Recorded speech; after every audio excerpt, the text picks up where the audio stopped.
And that is when these things happen, things like a plague, things that are so scary that we completely feel are out of our control. What can we reflect on? What can we learn in those circumstances? This is an example of how we can see Allah subhanahu wa ta'ala. Why? I'm going to give you a few reasons.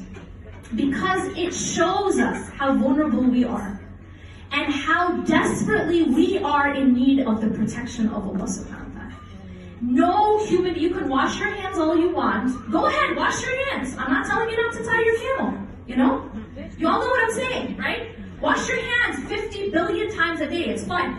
But at the end of the day, we can wash our hands all we want. But if Allah subhanahu wa ta'ala has something written for us, we cannot prevent it. There's a hadith that says that if all the people were to gather together to harm you with something, they could not harm you except if what Allah has written for you. I'm talking everyone in the world has come together to hurt you. They would not be able, they would not have the ability to hurt you unless Allah had written it for you. Unless it was by the will of Allah subhanahu wa ta'ala. And similarly, if all the people came together to harm you with something, right? It could not, unless Allah written. And the other way, if everyone had come together to benefit you with something. So people want to come together and, give you something to benefit you somehow. They could not accept what Allah had written for you. Do you know what this is called? Tawheed. This is called Tawheed. You know what the problem is? We don't really understand Tawheed. Because we think Tawheed is just to say La ilaha illallah. It's very easy. We know how to say it when we're 2 years old. But Tawheed is actually seeing Allah subhanahu wa ta'ala in everything. Seeing that what's going to protect us is Allah. It's not me, it's not what I do, and that doesn't mean that I don't tie my camel, right? We all know the famous hadith. The famous hadith is that the Prophet ﷺ saw a man, he didn't tie his camel, he asked him why, he said, because I have tawakkul. So what did the Prophet ﷺ say? اعقلها وتوكل. Tie your camel, and at the same time, put your trust in Allah. By the way, a lot of us misunderstand this hadith. You know, I've actually heard this hadith misquoted as اعقلها ثم توكل. Do you know what that means? That means tie your camel and then put your trust in Allah. That's not what the hadith says. The hadith says, اعقلها وتوكل. And as you know, in the Arabic language, when you say wow, it means at the same time. You're not tying your camel and then you put your trust in Allah. We're not washing our hands and wearing masks and hiding. It is only Allah subhanahu wa ta'ala who can cure us. And that brings me to another one of Allah subhanahu wa ta'ala's attributes. This is how we see Allah, through His attributes. Allah is a shafi.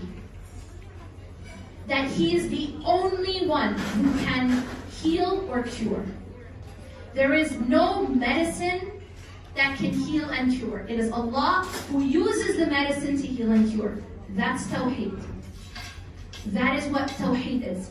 And so this is one example. When we see the vulnerability that we now feel, it should actually push us to Allah subhanahu wa ta'ala. And it should push us to recognize Allah subhanahu wa ta'ala's power. And the fact, I have to just tell you this, when I saw that photo of Mecca empty, when I saw the Kaaba empty, I'm telling you, it gave me chills. It actually was a chilling photo. And I thought it was like photoshopped. And especially because I was just there in January. And I literally, it was like my family and I, we came home literally as all this began. And I just realized that subhanAllah, it is Allah who controls. I can plan all I want. I have a friend, God bless her soul. I have a friend right now, she is trying everything to go make Umrah right now, from the UK. And like, she actually already has her ticket. She bought her ticket, she has her visa, and they closed it. And she's just like, well, no, maybe they'll, I showed her the photo, I said, sister, like, it's empty, you know? But she so badly wants to be there, and she has tied her camel. She has put in her effort. But who's in charge at the end of the day? And I don't think that has ever happened where the Kaaba was empty. Like what, since Quraysh? Think about it. Or I mean, I don't know. It's an unbelievable sight. Because no time of day or year is it not full, and someone is always worshiping Allah subhanahu wa ta'ala at the Kaaba. To see it like that was, to me, like a sign of Allah's qadr. A sign not just of His qadr, but of His power. This is the power of Allah subhanahu wa ta'ala. If He wants to close the Kaaba, He will close it. Yes. You know what I mean? Yes. That was like La ilaha illallah. That's the power of Allah subhanahu wa ta'ala. And when He opens, no one can close it. You know what I mean? Like all the nations can come together and decide they want to close the Kaaba. It ain't gonna close. Nope. Right? But if Allah decides, it was empty. I was like, that is the power of Allah subhanahu wa ta'ala. We need to go back to La ilaha illallah. To recognize that we are the abd and He is the Rabb. That we are the slave and He's in charge. And if we're missing the point right now, and we're thinking it's just about getting sanitizer, No. do you feel what I'm saying? If we're missing the point right now and think it's just about getting sanitizer, then that is tragic, because we've missed the point. Right. Get your sanitizer. Buy a year's supply of sanitizer. That's not what I'm saying. I'm saying let's not miss the point. These are signs of Allah subhanahu wa ta'ala. And I'm not going to say they're signs of His anger or His mercy, I'm going to say, because the Prophet ﷺ said that these are both punishments and mercy. So we don't know Allah subhanahu wa ta'ala's will and His reasoning and His wisdom. But what we do know is that these are the signs of Allah's power. And they are signs and reminders of our need for Allah. Are you guys understanding what I'm saying? They are to remind us and to bring us back and to wake us up. Because a lot of us are sleeping through our lives. I'm going to repeat that. A lot of us are sleeping through our lives. A lot of us have our life on this thing called autopilot. You know what I mean? Just going through the motions. Just going through the motions. I wake up in the morning, I get my kids ready for school, or I go to work, or I go to school. I cook my maqluba. I love maqluba. I've recently really learned to make good maqluba. I just want to say I'm very happy with myself. Because I'm Egyptian, we don't make maqluba, so that's really impressive. And we're just in autopilot. We are living just like we're going through the motions of life. We open our social media. Even the way we go through our newsfeed is like autopilot. We're like zombies, you know what I'm saying? Like, Yes. Yes. does this look familiar? Yes. It's like an exercise. Yeah. Of the fingers. Just, we scroll, we watch, you know, it's almost like we're just living our lives sleepwalking. And these types of things happen to wake us up. I'm telling you, the Kaaba being empty should wake us up. That if Allah subhanahu wa ta'ala wants to block us from His house, there is nothing you can do about it. No matter how many visas you have and how many tickets you have and how many packages you've paid for.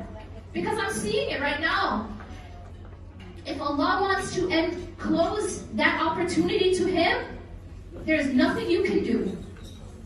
And Allah subhanahu wa ta'ala is in charge. So sometimes these things happen to wake us up. And we're going through life, we get very caught up in life. Allah subhanahu wa ta'ala says, أَلْهَاكُمُ التَّكَاثُرُ. You've become distracted by this collecting of things. What do we collect these days? Well, we all know we collect money, but we're now collecting likes. We collect followers. We collect praise. We collect, you know, happy comments. And boy, do we watch them. Oh, I have a notification. You know what I mean? We are very distracted by collecting stuff. And that's exactly what Allah subhanahu wa ta'ala says. أَلْهَاكُمُ التَّكَاثُرُ. That you've become distracted by this collecting of stuff. حَتَّى زُرْتُمُ الْمَقَابِرِ. Until you, and He doesn't say go to the grave, He says visit. Until you visit the grave. Why does He say visit? Because it's just a stop. It's another rest area. Let's make dua that it's a rest area for us. Allahumma ameen. And not a torment for us. Ameen. But it all depends on, have we seen Allah in this life? And I am saying seeing Allah with your heart. That you see La ilaha illallah all around you. When you're living your life, you're seeing that's Allah. That is La ilaha illallah. It's not just, I need to wash my hands more, I need to wear a mask, I need to avoid this, this, and that. We're missing the point. And again, I repeat, we are told to tie our camel. The Prophet ﷺ said, tie your camel at the same time as put tawakkul, as having tawakkul. But we are missing the point. Allah is the one who protects, and it is only Allah. And Allah is the one who cures. If God forbid we ever were to get sick from anything, who is going to cure you? Well, they don't have a cure to this virus, right? There isn't a cure, there isn't a vaccine. Who's going to cure you? Shafi. Again, Ash-Shafi. This is a sign of Allah subhanahu wa ta'ala. This is a sign of Allah subhanahu wa ta'ala.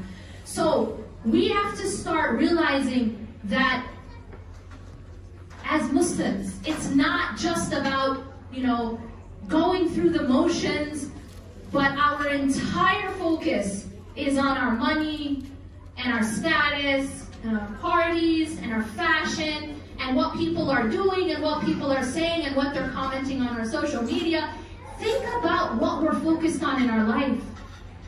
Think about what you're focused on. Think about what I'm think about it, reflect on it. And Allah subhanahu wa ta'ala tells us that we're distracted by this accumulation of stuff. They didn't have social media then, they didn't have likes and followers, but we got that now, right? To add it to the things that we collect. But is that it? Is that our focus? Because I promise you, every single one of us is going to return back to Allah subhanahu wa ta'ala. We can't see Him now, but there will come a time when we will stand in front of Allah subhanahu wa ta'ala.